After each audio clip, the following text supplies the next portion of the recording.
Эркин дүйнөдө каалоо жана акча болсо эле бара албай турган жай жок деп ойлоп жүрсөңүз керек. Тилекке каршы сиз эч качан бара албай турган жерлер да жер жүзүндө бар. Алар тууралуу билдиңиз беле? Дүйнө бойлой көрсөтүүсүнүн кезектеги чыгарылышынан туристтер үчүн тыюу салынган жана айрымдарына өкмөт адамдары, королдук бийликтин мүчөлөрү, аскерлер жана окумуштуулар гана бара алышкан жерлер жөнүндө айтып беребиз. Сурцей аралы Исландиядагы эл жашабаган аймак. Ал өлкөнүн түштүгүндө жайгашып, дүйнөлүк жаратылыш мурастар тизмесине кирген. 1963 жылы Исландияда жанар тоонун атылышынан 2,7 чарчы километрлик жаңы арал пайда болгон. Океандын үстүндө заманбап жашоодо пайда болгон жаратылыштын керемети ошол замат окумуштуулардын кызыгуусун жараткан жана узак мөөнөттүү программанын алкагында биологиялык изилдөөлөр жүргүзүлүп келет. Окумуштуулардан башкалардын аралга баруусуна тыюу салынган.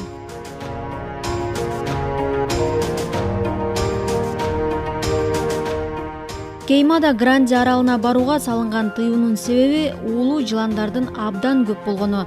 Адам барбаган, бирок бейиштей болгон бул аймак Бразилиянын жээктеринен 35 чакырым алыстыкта жайгашкан. Жарым чакырымдай аянтта эле 4000 жылан мекендейт. Мында дүйнөдөгү эң кооптуу жыландар жашайт. Кокус анын уусу жандыктын денесине тийсе, ал көз ирмемде жашоо менен кош айтышат. Ушундан улам Бразилия бийлиги аралга барууга тыюу салган. Бул аралга салынган тыюунун себеби ымалага келбеген, достукту сүйбөгөн жергиликтүү тургундардан улам. Түндүк Сентинел аралы Бенгал булуңундагы Андаман аралдарынын бири. Расмий түрдө Индия тарабынан башкарылса да, арал цивилизация менен байланыштан качкан жана ар кандай баскынчылыкка катуу каршы турган коркунучтуу сентинелдик адамдардын мекени. Окумуштуулардын пикиринде, алар адамзат цивилизациясынан 60 000 жылдан бери обочодо жашоосун өткөрүүдө. Мында жашагандар өз аймагын жигердүү коргошот.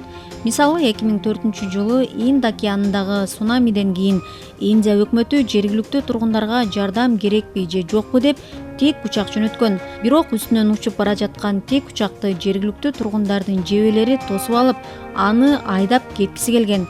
Алардын акыркы курмандыктары жоголгон балыкчылар болгон. Алар өлтүрүлгөндөн кийин Индия бийлиги жарандарды сентинелдиктерден жана алардын жеринен алыс болууга үндөп келет.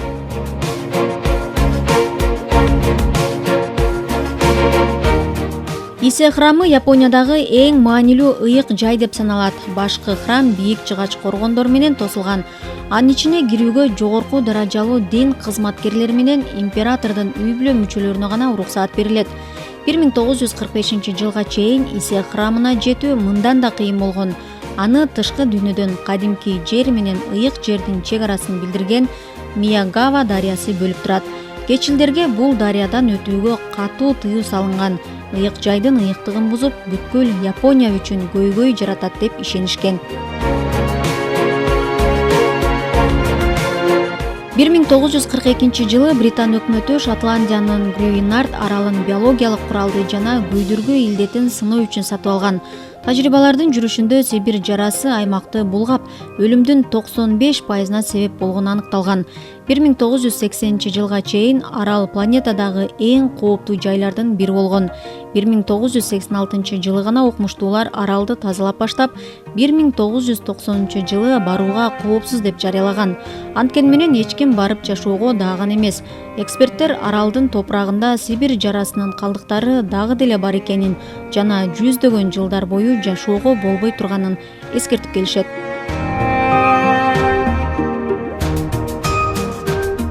Франциянын түштүк батышындагы Ласко өңкүрү тарыхты сүйүүчүлөр үчүн кыялдагы жай. Анткени дал ушул жерде миңдеген жылдар мурда жашаган элдин жашоо образын көрүүгө болот. Тилекке каршы Ласко өңкүрү барууга тыюу салынган жайлардын бири. Өңкүрдө биздин заманга чейинки 18-15 миң жылдыкка таандык эң кооз искусство чыгармалары бар. Мурда бул жай туристтер үчүн ачык болчу, бирок бир нече жылдан кийин адамдар дем чыгарган көмүр кычкыл газы сүрөттөрдүн айрымдарынын сапатын начарлатып, жок кылганы аныкталгандан кийин жабылган. Бүгүнкү күндө бул өңкүргө саналуу гана илимпоздор кире алышат. АКШнын Грум-Лейк аймагындагы 51-тилке. Бул Лас-Вегастын түндүк батышында жайгашкан аскердик база. Ал 1950 бери АКШ өкмөтүнүн табышмактуу максаттарына кызмат кылып келген жана бүгүнкү күнгө чейин эмне үчүн колдонуларын эч ким так билбейт. Бирок ар кандай эмиштер бар. Кээ бирөөлөр ал өзөктүк куралды иштеп чыгуу жана сыноо үчүн колдонулат деп эсептешет. Башкалар болсо анда ондогон жылдар мурун конгон таанылбаган учуп жүрүүчү объект бар деп ырасташат. Расмий маалыматтарга ылайык 51-аймакта сынактагы учактар жана курал-жарактар чыгарылат. Базага кирүү мүмкүнчүлүгү чектелген. Дагы бир сырдуу аймак Норвегияда жайгашкан жана ал Шпицбергендин дүйнөлүк үрөөнү сактоочу жай деп аталат. Айрым маалымат каражаттары аны кыямат күндүн кампасы деп да жазып жүрүшөт. Табигый кырсыктын же согуштун натыйжасында дүйнөдөгү бардык жаратылыш ресурстары түгөнүп, ачарчылык болсо андан сактоочу жай ушул. Ал Норвегия королдугунун эң түндүк бөлүгү, түндүк уюлдан болгону 1125 чакырым аралыкта жайгашкан. Арктика аралы түбөлүк тоң болгондуктан жана жер титирөөлөрдүн ыктымалдуулугу төмөн болгондуктан тандалып алынган. Бул төмөнкү температураны кармап туруу үчүн энергиянын чыгымдарын бир топ кыскарталат. Кампаны курууга болгону 9,6 миллион доллар кеткен. Долбоор Бириккен Улуттар уюмунун колдоосу ишке ашкан. Объекттин курулушу 2006 жылдын орто ченинде башталып, 2008 жылдын февраль айында сактоочу жай расмий түрдө ачылган. Австралиянын Пайнджаб жашыруун аскер базасы өлкөнүн чок ортосунда жайгашкан Элис Спрингс шаарынан 18 километр түштүк батышта орун алган. База АКШ менен Австралия тарабынан иштетилет жана өлкөнүн экономикасы үчүн абдан маанилүү объект болуп саналат. Анын айланасында жана үстүндө 5500 метрге чейин аба мейкиндиги чектелген.